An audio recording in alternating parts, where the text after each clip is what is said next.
စီးချိုနဲ့ပတ်သက်တဲ့အစားအစာများပေါ့နော်စီးချိုမှာစိတ်ကြိတ်စားနိုင်တော့အစားအစာများနောက်တစ်ခုကရှော့စားရမယ့်အစားအစာများနောက်တစ်ခုကလုံးဝရှောင်ရမယ့်အစားအစာများပေါ့နော်ဒီလိုမျိုး၃မျိုးရှိရပါတော့စိတ်ကြိတ်စားနိုင်တော့အစားအစာတွေကဘာတွေလဲပေါ့နော်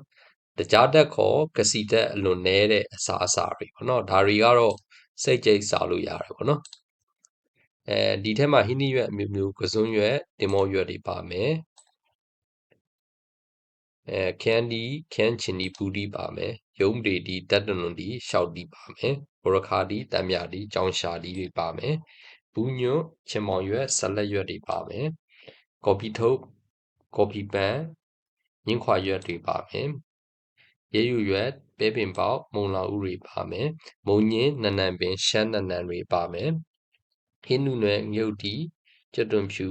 ကျက်တွန်နီရှာလကာဂျင်းမိတ်တလင်ကြက်သားငါးပစုံအမဲတာပေါ့နော်ဒါတွေကတော့စိတ်ကြိတ်စားလို့ရတာပေါ့နော် short စားရမယ့်အစားအစာတွေပေါ့နော်သူကထမင်းဆံပြုတ်ကောင်းညင်းခောက်ဆွဲမုတ်ဒီမုတ်ငါအဲ့ဒါတွေ short စားရမယ်တချို့ကဆရာဝန်တွေပြောတယ်ထမင်း short စားဆိုပြီးပြောတယ်တချို့ကထမင်း short စားပြီးခောက်ဆွဲတွေအများကြီးစားနေတာမျိုးတွေတွေ့ရတယ်ပေါ့နော်ဒါကြောင့်ဒီထမင်းတို့ခောက်ဆွဲတို့ဆိုတာဒီအုပ်စုတူတူပဲကစီဓာတ်များတဲ့အစားအစာတွေဒါတွေက short စားမယ်တဲ့မှာပါတယ်ပေါ့နော်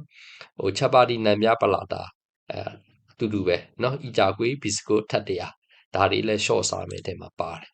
နောက်တစ်ခုကကစီဓာတ်ညာတော့ဒီအတီးတွေပေါ့နော်အဲ့မှာအာလူ